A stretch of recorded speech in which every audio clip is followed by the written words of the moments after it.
Você já parou para pensar sobre por que nós jogamos? Para algumas pessoas, jogar pode ser algo recreativo, um ato de entretenimento e diversão. Pode ser um tipo de brincadeira totalmente descompromissada. Para outras, jogar pode ter relação com competição, quase como uma luta ou um desafio. Às vezes, as duas razões de se jogar se misturam, como acontece com os fãs de games como Super Meat Boy, famoso por sua alta dose de dificuldade. Mas não são só essas pessoas que veem no desafio um tipo de diversão. Quem nunca passou horas sem conseguir largar de lado um videogame até que conseguisse vencer uma fase que parecia que estava rindo da nossa cara? Para Aristóteles, o jogo era entendido como uma ferramenta oposta ao trabalho. No entanto, isso não quer dizer que, para ele, jogar era algo ligado à felicidade. Na visão do filósofo grego, os jogos colaboram com o repouso necessário para que o indivíduo recomponha suas energias antes de voltar ao trabalho. No fim das contas, nós, como humanos, precisamos de jogos e brincadeiras. Aquilo que é lúdico transforma o mundo em um lugar menos cru, mas, nem por isso, menos realista. Não raro utilizamos brincadeiras, às vezes só em nossas cabeças, para compreender melhor a realidade. Mas há um porém. Existem problemas em tentar ver o mundo de uma forma muito gamificada. Muita gente leva a ideia do jogo para a vida. Tem quem diz que está jogando o jogo para se referir ao trabalho, às relações sociais e à política. Eu, particularmente, vejo como complicado esse ponto de vista, porque ele indica que necessariamente haverá vencedores e perdedores. Só que em boa parte das vezes, os perdedores não sabem que estão competindo ou sequer que estão em um jogo com oportunidades diferentes daquelas de quem vence. Outras tantas vezes, os vencedores não tiveram mérito em suas conquistas. Foi tudo uma questão de sorte. Esta é uma história sobre o jogo do mercado. Meu nome é Kelson Douglas e você está na primeira temporada do Fase 2. Episódio de hoje: Tudo o que você podia ser. No começo de 2012, um documentário independente pegou de surpresa o mundo do audiovisual. O orçamento estimado em $100 mil, que é uma verdadeira bagatela, diga-se de passagem, Indie Game The Movie se tornou uma verdadeira febre e um dos filmes mais comentados e bem avaliados daquele ano. No documentário, nós acompanhamos o dia a dia de alguns produtores de jogos. Alguns deles já eram consagrados na época, como o Jonathan Blow, que havia feito um sucesso recente com seu jogo Braid, e no filme aborda bastidores da produção. Outros produtores ainda batiam cabeça com o lançamento de seus games. Um desses casos é o da dupla Edmund Macmillan e Tommy Refenes, os caras por trás do Super Meat Boy, game que citei agora há pouco. Outro personagem acompanhado pela dupla de diretores do filme é o do Phil Fish, responsável pela excelente Fez. Se quiser saber por que me referi dessa forma ao Phil Fish e ainda aproveitar para conhecer mais sobre cada um dos games e termos utilizados aqui no episódio, acesse podcastfase2.com.br. Com a direção, fotografia, trilha sonora e edição elogiadíssimos, Indie Game The Movie se tornou um clássico cult, impulsionado não só pela qualidade técnica, como também pela sorte de ter capturado o processo de produção de 2 jogos que se tornaram referência no mundo dos games após a estreia do longa. E aí, foi questão de tempo para ver os impactos desse documentário para além das 5 estrelas nos sites de crítica. Eu já tava, na dúvida também. Eu queria muito fazer jogos, mas eu, nessa época, 2009, assim, não existia jogo indie direito. Esse é o João Brant, um dos produtores do premiadíssimo game mineiro Dandara. Não existia essa noção de que dava pra fazer jogo com uma equipe pequena, em qualquer lugar. Parecia que você tinha que ir na Ubisoft, assim, e ser contratado pela Ubisoft, o que eu achava meio impossível. Sei lá, meio muito difícil para um brasileiro, assim, e foi mudando isso. Fui jogando, Cave Story da vida, Super Meat Boy, tava rolando nessa época, mostrando as histórias, aí o Indie Game The Movie, que a gente vê em retrospecto, talvez tenha feito mal, mas fez o bem de falar de alguma coisa. Não tinha nada que falava nada, como é que eram essas coisas, como é que era o desenvolvimento de equipes pequenas, assim. A gente foi vendo que é possível. O Thiago Zaidan, da Gamecraft Studios, também foi influenciado pelo filme. foi justamente essa época aí, 2012, né, que teve o filme do Indie Game The Movie, que mostrou que os dois caras fizeram um jogo em casa, lançaram e milhões de pessoas jogaram, sabe? Então eu comecei a falar, peraí, esse mercado de jogos é uma coisa possível, sabe? E aí eu fui procurar, conversei na PUC, na FUMEC, e eu acabei decidindo fazer ciência da computação na vez de fazer jogos, porque eu falei, se eu gosto mais da área de computação, eu prefiro focar, ficar bom na programação mesmo, e fazer um curso mais amplo, para depois me der ir para fora, trabalhar com jogos. Mas durante a faculdade eu fui vendo, né, isso surgindo, essa coisa do Indie Game The Movie, ficar mais forte, ver outras empresas do Brasil fazendo jogo, eu vi que era realidade. Então, durante a faculdade de ciência da computação, eu comecei a 3D Games junto com meu irmão, que a gente começou a fazer o Helios e Sante, e aí, a partir daí, tô nessa jornada de desenvolvimento de jogos. Para a alegria do Jung, em um momento de total sincronicidade, o Indie Game The Movie apareceu e impulsionou a entrada de mais pessoas no mercado dos jogos independentes, justamente quando esse mesmo mercado começava a se aquecer em todo o mundo, inclusive em Minas Gerais. Tinha um edital, eu esqueci o nome dele. Eu não fazia parte da equipe de sócios ainda. Esse é o Alessandro, um dos sócios da Iluzes, grande empresa de games que surgiu em Belo Horizonte na virada dos anos 2010. O Wallace e o Leonardo, eu não sei se tinha mais uma pessoa junto com eles. Eles tinham ganhado um edital público. Eu acho que é o primeiro projeto que a empresa fez mesmo. O nome dele era Peixes. E aí eles ganharam o edital, e aí ganhou dinheiro, então contrata pessoas e faz o projeto, né? Essa que é a ideia. Era um projeto voltado para a área de entretenimento. E aí, tipo assim, como eles ganharam esse edital, aí eles contrataram vários artistas, contrataram os programadores, começaram a desenvolver. Nisso, estava acabando o período do meu mestrado. Aí eu fiquei sabendo que eles existiam, e aí eu fui entrar em contato com um cara lá, que ele era da minha sala lá no mestrado, né? E aí eu comecei a trabalhar como voluntário para a empresa nessa época, fazendo os efeitos visuais do jogo, né? Futuramente, depois que a empresa se consolidou, esse jogo virou o Jet Tail Fin Racers. Ele foi publicado, se eu não me engano, foi no Wii U, foi publicado também para outra plataforma, para Android e iOS, e para o Tegra, na época que ele estava sendo lançado ainda. O Tegra é um poderoso chip da NVIDIA, uma das grandes referências no mercado de placas de aceleração gráfica. A gente fazia todo tipo de projeto. Tipo assim, logo depois que eu saí do mestrado, consolidou a empresa, ela recebeu um investimento da primeira vez lá e tal. E aí a gente contratou algumas pessoas para poder fazer esses projetos que a gente já tinha costume de poder manusear, assim. Que era projetos de software interativo, projetos de aplicativos mobile, projeto interativo. Tinha projetos de jogos também, e aí beleza, né? No meio do processo a gente ganhou um FINEP, velho. Tipo assim, milhões nesse negócio. A FINEP é a financiadora de estudos e projetos, uma empresa pública, nacional, de fomento à ciência, tecnologia e inovação, que incentiva, através de editais, empresas, universidades, institutos tecnológicos e outras instituições públicas ou privadas aqui do país. E, tipo assim, a gente não podia colocar o recurso do dinheiro desse projeto para poder colocar na Prolabore dos sócios, mas a gente podia pegar ele para contratar pessoas e investir na estrutura. Imagina que a gente é uma empresa, eu não vou falar de fundo de quintal, né? Mas a gente era uma empresa de uma sala pequena lá, tipo 5, 6 pessoas, e da noite pro dia a gente virou uma empresa de milhões. E aí, com esse dinheiro, a gente contratou... Eu não lembro exatamente quantas pessoas foram nessa época, mas eu sei que, tipo assim, alguns meses depois, a gente estava com mais de 20 funcionários na empresa e já estava numa estrutura gigante, entendeu? Para poder fazer esse projeto de subvenção. E aí a empresa virou outra coisa. Disso aí, a empresa virou outra coisa, velho.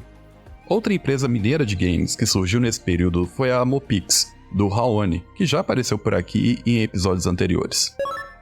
Quando as primeiras empresas de jogos surgiram aqui em BH, pude passar pela Gas Games, cara, que era uma empresa que fazia Adver Games aqui na cidade, fundada pelo meu amigo Ronaldo Gazel, inclusive. E durante o meu tempo na Gas Games, eu comecei a me questionar se eu não deveria realmente eu mesmo abrir minha própria empresa para fazer as coisas do meu jeito. Foi nessa época que eu tive ideia da Mopix, então eu deixei a Gas Games e abri meu próprio estúdio. Para bancar meu próprio estúdio, cara, eu dava aula à noite nas universidades. Só foi possível para mim fazer jogos porque eu tinha uma outra fonte de renda. Então, na época eu trabalhava na FUMEC e De dia, eu vivia meu sonho de trabalhar com jogos. A minha ideia inicial era de, cara, eu vou estar dentro da universidade, vou poder chamar os melhores alunos para estagiar comigo e começar. Não tem muito dinheiro, eu vou chamar meus estagiários para trabalhar comigo e a gente vai ser um polo, eu e eles. Então, fiz meu primeiro MVP. MVP é uma sigla em inglês usada no mundo da tecnologia para definir um produto mínimo viável, uma versão enxuta inicial de um determinado produto ou serviço. Fiz um joguinho chamado Pirate Clickers e queria ver se ele ia dar dinheiro. E publiquei. Minha meta era publicar no Android e no iPhone, cara. E consegui, depois de uns 5 meses, publicamos o joguinho meio que se pagou a hora do meu estagiário, então beleza, velho, primeiro portfólio aí. E aí a gente partiu para o segundo jogo, cara. Ele se chama Magic Master. Ele foi lançado depois de 3 anos e meio de trabalho, muito trabalho duro. E esse joguinho acabou alavancando a Mopix. Por causa desse joguinho, a gente passou nos 2 maiores programas de aceleração de jogos do mundo. Programas de aceleração funcionam dando incentivo financeiro ou econômico para que novas empresas comecem suas operações. O primeiro que a gente passou foi no Vale do Silício e a gente, 2 dos sócios, né, que eu acabei ganhando sócios no meio do caminho, o Marcelo e eu viajamos para o Vale do Silício, fomos lá conhecer o pessoal da indústria, cara, então foi uma experiência transformadora demais da conta. E enquanto eu estava lá nessa viagem, e o Marcelo, né, nessa época eu recebi um e-mail que eu tinha passado no maior programa de aceleração do mundo, que acontecia na Malásia, que era o Game Founders. Nessa época eu peguei o avião, fui para a Malásia. Foi um momento muito difícil na minha vida pessoal, porque eu tinha acabado de ter minha criancinha, o neném estava aprendendo a andar.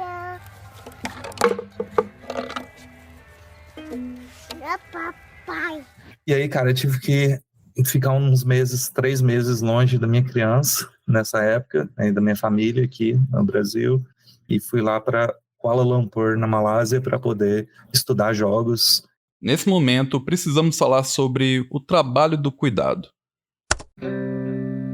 Segundo um estudo feito pela Organização Internacional do Trabalho, o trabalho do cuidado, que envolve cuidar de outras pessoas, na maioria das vezes crianças, idosos e portadoras de deficiência, também do ambiente doméstico, ao cozinhar, limpar ou passar roupa, é hoje o que abrange o maior número de pessoas no mundo. O lance é que o recorte de gênero dentro desse tipo de trabalho é extremamente desigual. De acordo com os dados do IBGE, as mulheres gastam mais de 21 horas semanais com os afazeres domésticos, enquanto os homens ficam com metade desse tempo. Raça também é uma grande questão por aqui. Pessoas pretas e pardas são sempre a maioria na execução desse tipo de trabalho, ainda que muitas das vezes ele nem seja remunerado. E aí, quando não remunerado, o trabalho do cuidado se torna aquilo que é conhecido desde os anos 70 como trabalho invisível. Honestamente, eu nunca vi uma história de sucesso no empreendedorismo onde esses trabalhos fossem citados. Depois de gravar o papo com o Raoni, eu conversei com ele mais uma vez, por WhatsApp, a respeito desse peso do trabalho do cuidado de sua agora ex-esposa, principalmente no período onde ele esteve fora do país. Para ele, esse trabalho foi de extrema importância para o andamento da sua empresa e da sua carreira. Meu nome é Alessandra Araújo Magalhães. Eu sou uma mulher parda, cis e tenho 42 anos. Eu sou formada em design gráfico, já faz um tempinho, eu atuo nessa área. Trabalho atualmente na editora da UFMG, trabalho na parte de produção gráfica. O próprio Raoni indicou que eu conversasse com sua ex-esposa, a Alessandra, para que ela também trouxesse sua visão a respeito desse tema e dessa fase da Mopix. Nessa época, a primeira conversa que eu tive com o Raoni foi pedindo para ele não fazer isso, sabe? Porque, exatamente, a gente estava com a criança pequena, a Iana estava ali estava com 8 meses, e não tinha nenhuma garantia de nada, sabe?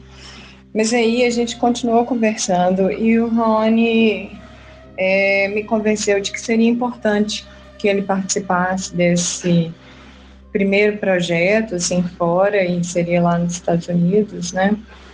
E aí eu achei que seria importante mesmo que ele participasse. Poderia abrir muitas portas, afinal de contas eu e o Ale estavam trabalhando sozinhos, dentro de casa, sabe?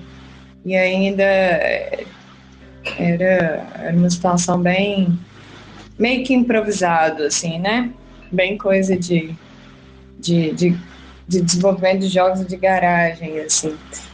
E lá foi o Raoni, assim, e sinceramente não achei que foi tão bom, assim. Eu acho que pessoalmente para ele, é claro que acrescentou toda a forma de conhecimento, acrescentou, né, o reconhecimento para Mopix, assim, mas voltando e falando da nossa parte, foi bem desgastante, porque não foi fácil para ele ficar longe, e ele teve muitos retornos que não foram tão positivos lá, foi muito solitário.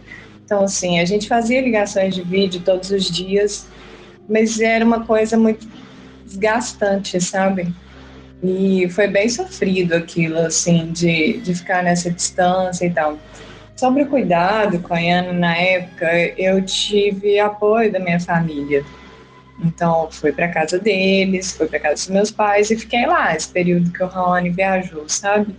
Então, em relação aos cuidados da nossa criança, eu tive esse apoio e eu tinha uma certeza de que ele voltaria, sabe? Então, assim, não era uma situação que eu pensava assim, nossa, o Raoni não vai voltar, o que vai acontecer? Então, assim, e a gente conversava sempre.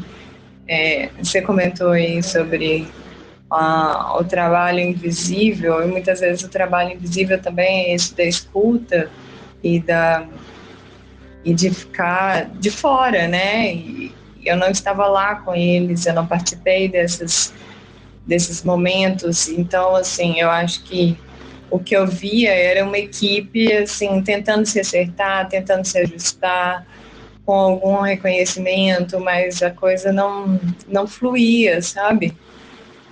Acho que eu fiquei daqui também com uma expectativa de que o retorno fosse muito mais sensacional, assim, do que efetivamente foi. Agora, vamos voltar pro Raoni. Eu voltei de lá super transformado, mas um dos meus sócios voltou desencantado. Ele viu estúdios gigantescos e percebeu quão distante a gente ainda estava daquele futuro. Ele queria seguir outro caminho, acabou nos deixando, velho. Nessa época foi muito dura, um momento muito, muito foda mesmo. Eu perdi meu único programador do jogo que estava para ser lançado, e o Ale, cara genial, meu melhor aluno da Universidade da FUMEC, cara. Então, assim, e um parceiraço, meu amigo até hoje, né? E o Ale acabou deixando a Mopix nessa época. O Marcelo, que era sócio, saiu também. E eu falei assim, nossa, ferrou, cara. Agora eu vou fazer jogo sozinho, como é que vai ser isso? Era só os sócios nessa época, a empresa era minúscula. E aí eu me esforcei pra gente lançar o jogo do jeito que ele tava. O jogo foi lançado, monetizou um pouco, mas foi insatisfatório, cara. Isso foi um baque. Porque a gente, naquele momento, tinha perdido, eu, no caso, que resolvi continuar, tinha perdido o volume gigantesco de informação de como fazer jogos, que era o meu programador, né? Então, naquele momento, eu achei que ia tudo acabar para Mopix e procurei um amigo meu para trocar ideia, que era um amigo que tinha estudado comigo na pós-graduação de jogos, que era o Arthur, e era um programador muito bom que eu conhecia. E o Arthur estava num momento da vida dele que ele estava precisando de um rumo novo, cara. Acabei chamando ele para ser meu sócio e a gente recomeçou a Mopix. Nessa mesma época, eu procurei o Gustavo, que era um outro programador que tinha estudado comigo, tinha sido meu aluno na FUMEC. E nós três remontamos a Mopix, recomeçamos junto com o Jax, que era sócio também, um sócio investidor que a gente tinha. E aí, cara, a Mopix ganhou um fôlego novo, a gente foi fazer um joguinho chamado Rocket Swipe, um jogo de corrida de navinhas. Nessa época a gente fez parceria com a Maurício de Souza Produções, do cara, Maurício de Souza, da Turma da Mônica. Fui para São Paulo conhecer um cara que me impulsionou no desenho na minha infância, eu li as revistinhas todas deles, cresci com a Turma da Mônica, e a gente começou a fazer um joguinho para o Chico Bento, um joguinho de realidade virtual para o Chico Bento. O jogo começou a entrar na pipeline de desenvolvimento. Pipeline é a sequência de etapas de determinados processos de uma empresa. a gente começou a fazer outros projetos, teve um joguinho de futebol, tivemos outros projetos interessantes no meio do caminho, né, de outsourcing, coisas que iam dando para levar a finança da empresa aos poucos. Quando chegou 2020, a gente ainda não tinha terminado o jogo com a Maurício de Souza, e com o contrato estava um pouco apertado, nossa pipeline de entrega. Aí, cara, 2020 foi um ano duro para todo mundo, né, cara? Veio pandemia. Informação importante, a OMS acaba de declarar pandemia por causa do coronavírus. Imagens de aeroportos desertos e eventos esportivos realizados sem torcedores se tornaram comuns nos últimos meses, à medida que mais países foram aumentando seus números de casos confirmados. A China parou Wuhan aqui, ó, logo aqui, dia 23 de janeiro, tá? Quando a China fechou Wuhan, quando a China fez o lockdown aqui, eles estavam no dia 23 de janeiro, eles tinham 20 dias da epidemia acontecendo e eles estavam registrando 260 casos naquele dia. E foi aí que a China parou. A segunda maior potência do mundo parou com 20 dias que eles tinham registrado casos, com 260 novos casos em uma região, e ainda tiveram 80 mil casos por lá. Esse é o grau de seriedade. E é nessa hora que a gente tem que agir. Nessa época a gente estava com um contrato com clientes que a gente estava abrindo um investimento com investidores que eram da Iveco, da Fiat aqui de BH. Quando chegou a pandemia, os investidores retraíram na entrega do investimento e eu vi que, cara, o nicho que a gente estava, a gente ia passar aperto. Então, chamei os sócios, falei que para mim não dava mais. Ali eu ia entregar a toalha, não dava, cara. A Mopix chegou num dead end para mim, onde nesse beco sem saída, cara, ou a gente se endividava para sobreviver à pandemia, ou fechava as portas. Eu era contra endividamento, cara, não achava que eu ia poder fazer isso ali naquele momento. E também, eu não tinha certeza, mas eu tinha uma forte intuição que a pandemia não ia ser uma coisa breve, e não foi. E encerramos a Mopix. Cara, esse baque foi tão foda de mandar as pessoas encerrar esse sonho meu e dos meus sócios, que eu entrei numa deprê e num overburn, que a gente chama na indústria, né, cara? Que é um estresse por sobrecarga de coisas, mais a pandemia, né? E eu acabei infartando. Descobri que eu tinha um problema no coração. Fui parar na UTI, cara, no início da pandemia lá. E aí, velho, isso mexeu demais comigo. Depois de descobrir que eu era caçulinha da UTI e que eu não devia estar lá roubando leito de velhinho, né, cara? Eu resolvi voltar para casa meio que refletindo sobre minha saúde. Resolvi diminuir meu ritmo também, né, cara? Se por um lado foi a pandemia que causou a quebra da Mopix e de várias outras empresas ao redor do mundo, anos antes, em 2015, a Iluzes, um dos maiores nomes que tivemos no estado, fechou sua porta por outros motivos nada relacionados ao coronavírus. Lembra que eu falei que o FINEP transformou a gente numa estrutura gorda em termos de recursos humanos? Tipo assim, a gente não tinha um carro-chefe, tipo assim, a gente não tinha, falar em termos como é que fala?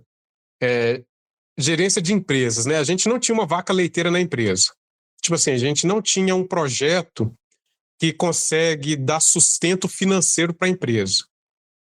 Que a gente estava correndo atrás disso. A gente tinha um edital e tinha muito dinheiro para a gente poder pagar o salário dos funcionários, mas a gente tinha o desafio de tentar desenvolver um produto que conseguisse se transformar nessa vaca leiteira para poder dar sustento para a empresa.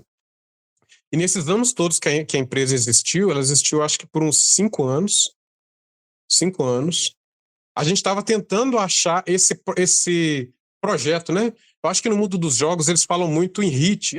Você conseguiu achar um jogo que teve uma aceitação do público. Eu acho que esse que é o ponto importante.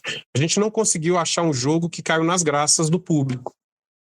Se a gente conseguisse ter esse jogo, eu acho que talvez a história fosse outra. Mas aí o que aconteceu?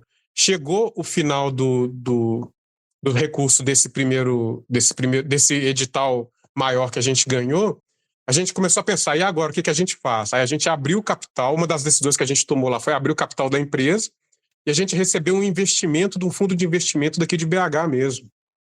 E aí a empresa conseguiu rodar por mais alguns anos com esse recurso, né? E aí, o que aconteceu quando essa empresa ela investiu na Iluzes? A gente já tinha a estrutura grande por causa do FINEP, né? E aí, com o dinheiro desse investimento, a gente fez o seguinte, né? Uma das decisões que eu lembro que a gente tomou foi fazer o seguinte: vamos parar de fazer todas essas coisas aleatórias que a gente fazia, desenvolvimento de software interativo, desenvolvimento de software de museu e outras coisas relacionadas a desenvolvimento interativo no geral, e vamos focar somente em jogos, né? Eu não sei se essa foi uma boa decisão na época, porque a gente tinha uma estrutura muito grande para poder desenvolver só jogos, né? Mas, tipo assim, foi uma decisão estratégica que acabou não dando retorno no final do período do investimento que a gente tinha recebido. Aí chegou no final, a gente não conseguiu um projeto que sustentasse a empresa. Foi aí que a empresa acabou mesmo, entendeu? Esse é o lado da história que falta em documentários como o Indie Game The Movie. Casos como os do Super Meat Boy, Fez e outros apresentados no filme são raros. Estima-se que na indústria 70% dos games lançados são considerados fracassos. 30% conseguem algum sucesso, mas desses, apenas 7% fazem sucesso suficiente para bancar uma continuação ou a própria manutenção da empresa. Tudo isso não vale só para pequenas produtoras independentes. Veja só, provavelmente você já ouviu falar da Lara Croft e da sua série de jogos e filmes Tomb Raider. Até 2003, todos os títulos dessa série foram produzidos pela inglesa Core Design, fechada em 2010. A Telltale Games, responsável por vários hits, decretou falência em 2018. A própria Atari, grande nome da indústria dos games, também faliu nos anos 2000. Negócios de todos os segmentos e tamanho fecham, e isso é um fato. De acordo com o mapa de empresas divulgado pelo governo federal, só nos primeiros 4 meses de 2023 foram fechadas mais de 730 mil empresas no Brasil. A maioria das empresas desse montante são MEIs. Por isso é preciso definir muito bem as expectativas. Sabe aquele joguinho onde você movimenta bloquinhos com números na tela até que eles somem 2048? Então, esse jogo, clone de outro chamado 1024, foi feito por um desenvolvedor italiano em uma semana. Flappy Bird, um clássico de 2013, onde você, entre aspas, pilota um passarinho entre canos verdes, no maior estilo Super Mario, foi produzido por um vietnamita em apenas 2 dias. Do outro lado do ringue, temos a série God of War, onde cada game leva cerca de 5 anos para ficar pronto, mesmo tendo centenas de pessoas na equipe. Nos indies, temos sucesso o Stardew Valley, produzido por uma só pessoa, mas que levou cerca de 4 anos e meio para ser lançado. O ponto é o seguinte: poucas pessoas conseguem ficar 4 ou 5 anos sem receber enquanto trabalham em um game, ainda mais sem garantias de sucesso. Além disso, dos 2 casos que citei e que foram produzidos em pouco tempo, apenas Flappy Bird rendeu uma boa grana para o produtor, algo raríssimo. 2048 foi lançado como produto open source, ou seja, qualquer pessoa tem acesso ao código para produzir a sua versão. Portanto, não dá para dizer ao certo se o jogo em si colocou alguma grana para a conta bancária do produtor. Histórias de sucesso podem ser uma grande ferramenta para vender filmes, livros e palestras. Em determinado aspecto, também podem, sim, servir de inspiração, por que não? Mas, de forma alguma, devem ser vistas como fórmulas replicáveis. Aqui vai o trecho de uma live do João Carvalho, onde ele consegue explicar muito melhor do que eu conseguiria quais são os efeitos desse culto às fórmulas mágicas do empreendedorismo. Minuto do empreendedorismo. Tá desempregado no Rio de Janeiro? Então faz o seguinte, arruma R$10 emprestado, vai para a Central do Brasil amanhã e compra uma mala de água mineral e meio saco de gelo. Pega tudo e vai para Copacabana, cedo. Chegando lá se vende uma água por R$4, R$5. Vamos considerar que tu vai vender tudo a R$4 e vai tomar 2 águas. São 10 águas para vender a R$4, são R$40, tu investiu 10, são 300% de lucro. Ou seja, nós vamos pegar alguém que está tentando viver numa sociedade brutalmente precarizada, vamos pegar o caso isolado, vamos pegar a exceção que prova a regra. Pega o dinheiro emprestado, compra água, compra o gelo. No primeiro dia você vai estar andando com um saco de gelo em Copacabana. Com o detalhe que você saiu da Central do Brasil para Copacabana a pé. Não é que ele ficou rico vendendo água. Ele ficou rico porque alguém pegou ele como exemplo e colocou ele para dar palestra. Ou seja, meteram o coach nele. Ele virou o coach para outros coaches.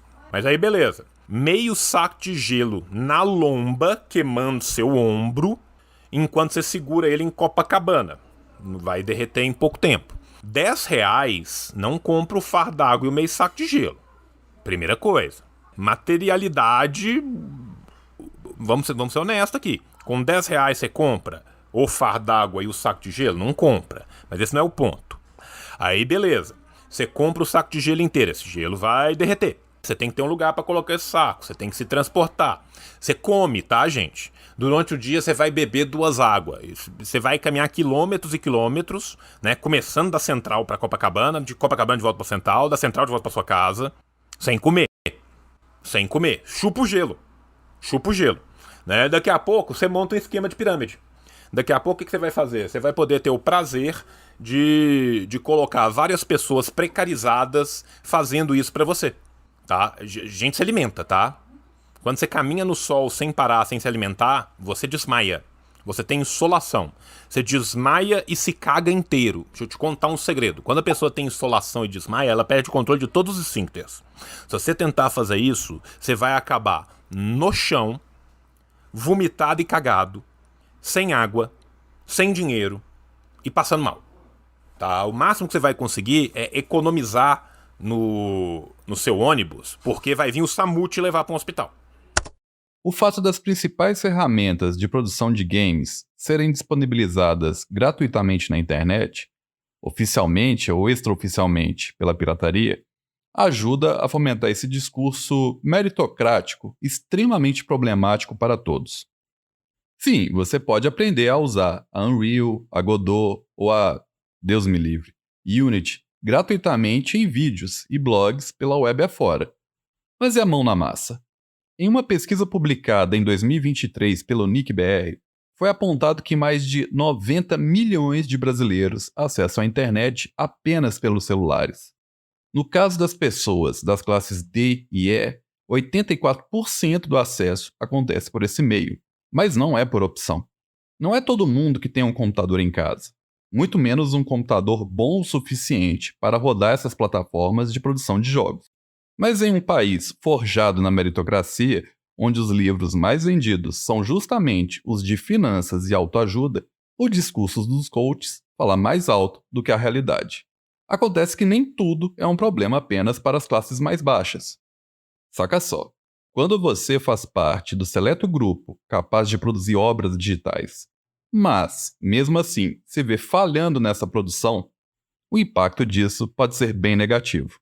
Pois é, cara, quando a empresa começou a ter muitos momentos de altos e baixos, e é normal, né? A Mopix chegou a 6 anos de história, né, cara? É uma empresa que sobreviveu durante um bom tempo. A gente tinha algumas fases onde dinheiro entrava e fases onde não entrava quase nada. Os sócios da empresa, para a empresa existir, os sócios tinham que ter obrigatoriamente uma fonte de renda, esse era um trato nosso, e alguns dos sócios foram perdendo a fonte de renda no meio tempo. Essa pressão, eu era o diretor da empresa, e essa pressão eu acabei sentindo ela no meu ombro, cara, quando meus sócios, em alguns momentos, os funcionários também, quando eles estavam dependendo de mim, cara. Então, assim, administrar uma empresa, né, é muito mais do que ir lá fazer negócios, cara. É você assumir a responsabilidade de que várias pessoas estão debaixo do seu guarda-chuva, encarando a tempestade com você ali, cara. Então, para mim, enquanto líder, cara, foi muito difícil passar por esses momentos, assim, onde a gente estava na pindaíba sem saber se ia entrar dinheiro mais um mês, sabe? Eu acabei sentindo esse peso e comecei a me sentir incompetente em avançar nos negócios da empresa. Comecei a me sentir, fraco para estar ali onde eu estava naquela posição. Comecei até a achar que outros sócios poderiam estar fazendo aquele papel melhor do que eu. E aí, cara, eu tive uma sobrecarga tão violenta que isso acabou me afetando mesmo, com depressão e tudo mais, né? E a gente chama essa sensação de síndrome do impostor, onde você não acredita mais em você mesmo, né? Eu sou o Raoni, cara, um cara que, faz um monte de coisa. Eu sou artista, animador, músico, programo um pouco, desenvolvo negócio e tal. Mas naquele momento ali, cara, eu me sentia incompetente para qualquer coisa. Eu sentia que eu não era capaz de fazer nada, né? É um negócio bem destrutivo passar por isso, cara. Muitos dos meus colegas aqui do ecossistema, assim, passaram momentos similares, né? E eu acho que isso é normal com empresas que estão em fase inicial, sabe? Eu consegui sobreviver a minha, tô aqui, né? Não chegou a ficar ultra sério a coisa, mas me afetou profundamente nessa época. Eu tive que ter estrutura para superar isso, né? E até tive que me recuar um pouco desse rush de encarar a diretoria de uma empresa para poder cuidar um pouco mais da família, cuidar da minha própria saúde, para poder me reencontrar com o prazer também de fazer jogos, né? De ser desenvolvedor ali, né? No front da ação ali. Bom, já tinha gravado aqui, mas parece que não deu certo aqui a gravação que eu estava usando no meu computador. Então, vou rever aqui e falar pelo celular mesmo. Mas o Raoni, esse tempo todo da Mopix, o que eu sempre vi dele foi muita vontade de fazer e de correr atrás. Ele viajou para São Paulo, ele fez essas viagens, né? Ele o tempo todo estava correndo atrás aqui dentro de Belo Horizonte para montar a associação aqui, para unir as pessoas, para criar um conjunto, né, de criação aqui dentro de Belo Horizonte. Foi nessa época também que foram surgindo outros estúdios inclusive que teve gente que trabalhou com ele, que foi aluno dele.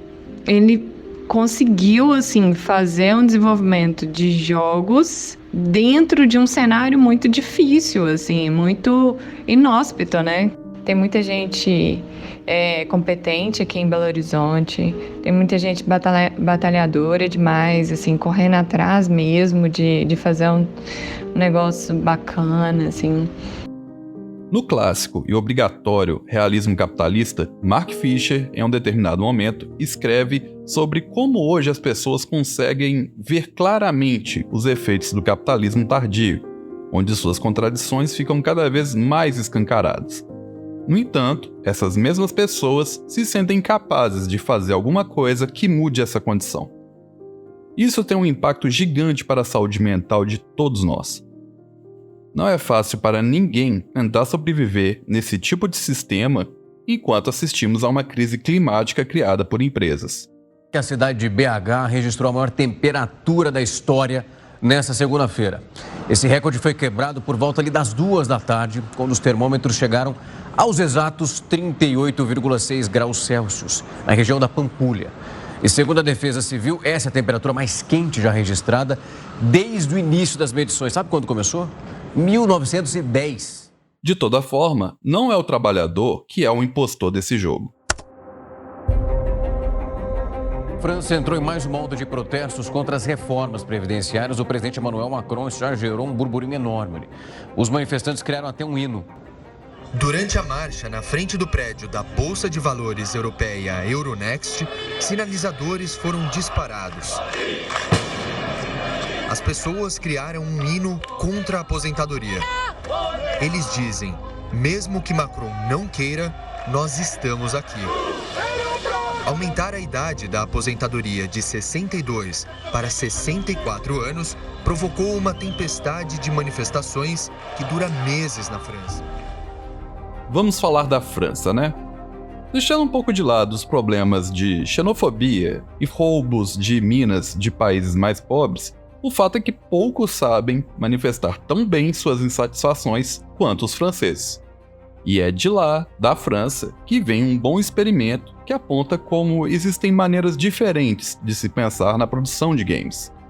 Dead Cells é um indie game de 2017, premiado do Game Awards e indicado ao BAFTA.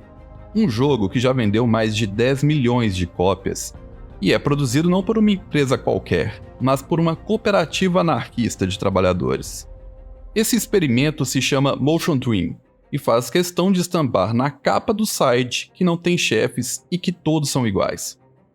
É o melhor caminho para solucionar os nossos problemas? Talvez ainda não dê para dizer isso, mas que é saudável para todos, inclusive para a própria indústria, ver gente pensando em formas diferentes de se trabalhar com games, isso é. Do lado de cá, Raoni e o Zaidan trazem mais ideias para quem deseja entrar ou continuar no jogo do mercado de games. Todo mundo, cara, lembra das empresas que deram certo, mas poucos se lembram de quantas tropeçaram no caminho, né, da jornada. O mercado de jogos, cara, ele não é só flores, né? A gente acaba lutando contra os gigantes internacionais que estão há 30 anos, pelo menos, de indústria fazendo isso, cara. A maioria deles já tá de cabelinho branco, tudo careca, né? São vovôs que fundaram Atari, Electronic Arts, Blizzard e tal. E a gente agora, juvenil, os novinhos, né? Chegando nesse mercado, achando que vai ser fácil, né? É uma bravura ingênua. É difícil, cara, lutar contra Hollywood. Mas não é impossível, cara. Porque tem espaços no mercado, tem espaço nesse mercado que Hollywood não vê, não enxerga. Porque eles estão tão grandes, preocupados com fatias tão grandes do bolo, que eles não percebem alguns nichos emergentes que os indies podem atacar. E é isso que faz o mercado de indie dar certo quando dá certo. Algumas empresas percebem e encontram seus nichos, cara. Mas o grande problema é porque fazer um jogo que as pessoas queiram jogar, pô, a gente ainda não conseguiu fazer um jogo até hoje que é um sucesso comercial, sabe? Então, tipo assim, aí tem 10 anos quase de empresa. Aí é difícil, sabe? Então, tipo assim, é uma coisa bem mais complicado.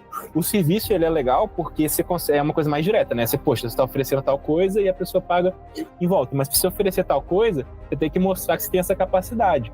Então, por exemplo, às vezes juntam ali 3, 4 pessoas para fazer uma empresa, ela vai ter que lançar algum jogo delas ali para mostrar, olha, a gente sabe fazer jogo, que é o portfólio para alguém contratar. Mas tem muitos casos também de pessoas às vezes trabalham numa outra empresa, vou trabalhar, vou fazer um estágio aqui, e aí elas ganham experiência assim, aí juntam para prestar serviço. Aí é uma coisa que é válida também. Então você pode ganhar experiência a custa do dinheiro dos outros, né? Então, enfim, é uma coisa que é realidade também, né? Você, vou fazer um estágio aqui, eu vou trabalhar como júnior, e aí eu vou ganhar conhecimento, depois eu vou juntar com outras 2, 3 pessoas que vieram comigo e começo a prestar serviço também. É uma possibilidade também. Enfim, tem várias formas diferentes, né? Mas o mais importante é que é a barreira de... Igual um filme, né? Poxa, pra você lançar um filme no cinema, você precisa de milhões. Jogo, 20, 30 anos atrás, você precisava de milhões para você fazer o CD. 20 não, né? Antes de 2010, você precisava de fazer o CD e distribuir ele para o mundo inteiro. Então, você precisava desse investimento. Hoje, como é tudo digital, você não precisa desse investimento inicial. O único investimento inicial que você precisa é do seu tempo e o seu conhecimento para desenvolver. Então, tipo assim, a barreira tá bem... E até você vê que essa barreira é baixa porque lançam milhares de jogos por ano, sabe? Tem muito jogo sendo lançado que a galera tá fazendo. Agora, a porcentagem que faz dinheiro, que as pessoas vivem disso, já é bem mais baixa, entendeu? Então, é fácil de entrar, mas é difícil manter ali no mercado de jogos. Se quiser ouvir mais uma história, é só ficar por aqui no programa até o final dos créditos. No próximo episódio... Eu sempre achei que o jornalismo de games no Brasil era muito pequeno, e hoje eu diria que ele é quase inexistente. O jogo como um todo é uma obra de arte, né? Colocar nossa cultura em primeiro plano e tentar vendê-la para o exterior de alguma forma. Um jogo que conseguiu fazer isso muito bem é o Dandara. A gente começou pela jogabilidade, né? Então não tinha nada de Dandara, não tinha nada brasileiro, nada. Nessa Copa de Tecnologia, na época tinha uma área que era só de game. E aí eles concorreram com 1.600 jogos desenvolvidos com o Centro de Inovação da Microsoft só no Brasil. E aí a gente ficou em terceiro lugar pela Microsoft como o melhor projeto mundial.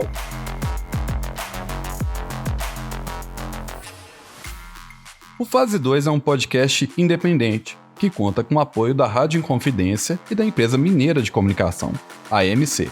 Aproveite e siga o Fase 2 no app da Rádio Inconfidência, no Spotify, Deezer, Amazon Music, YouTube ou no seu agregador favorito. E deixe 5 estrelas para esse episódio. Faça o produtor de conteúdo independente mais feliz. Grande abraço.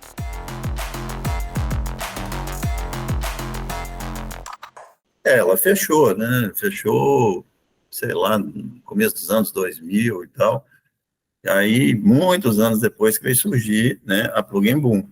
Esse é o Chico Marinho, antigo dono da Annex Hill, onde o Ronaldo Gazel trabalhou e comentou sobre essa experiência lá no primeiro episódio. E a Annex Hill mais tarde se transformou na Plug and Bull, uma das maiores empresas de games que existiu em Minas. Aí, já com, vamos dizer assim, o meu filho no meu lugar, né? Os outros sócios permaneceram e tal, mas a gente resolveu sair do mundo corporativo, né, de publicidade, porque aquilo estava tolhendo um pouco a nossa criatividade.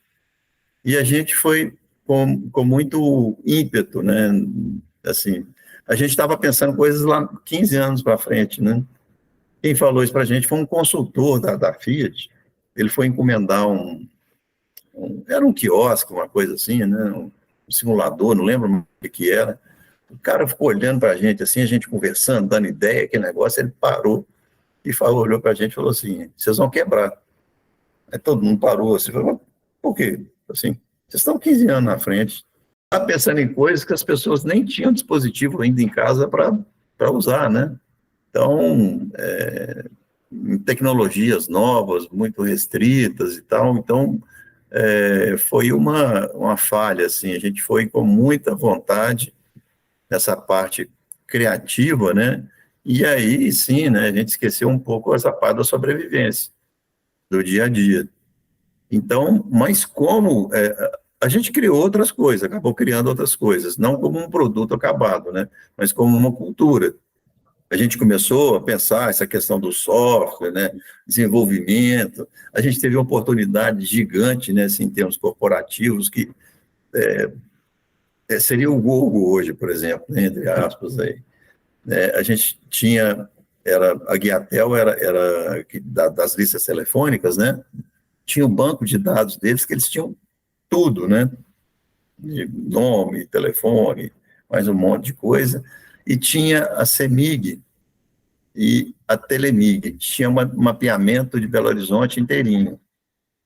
Aí nós falamos assim, vamos cruzar essas duas coisas, porque a gente cria um software que vai fazer o seguinte, a CEMIG, né, tem as caixinhas de localização, você pode criar um dispositivo que sabe onde você está, e aí você vai perguntar, né, para a Guiatel onde que está, né, por exemplo, a farmácia mais próxima, a pizzaria mais próxima, né, era um Google Maps misturado com o Google Search, né.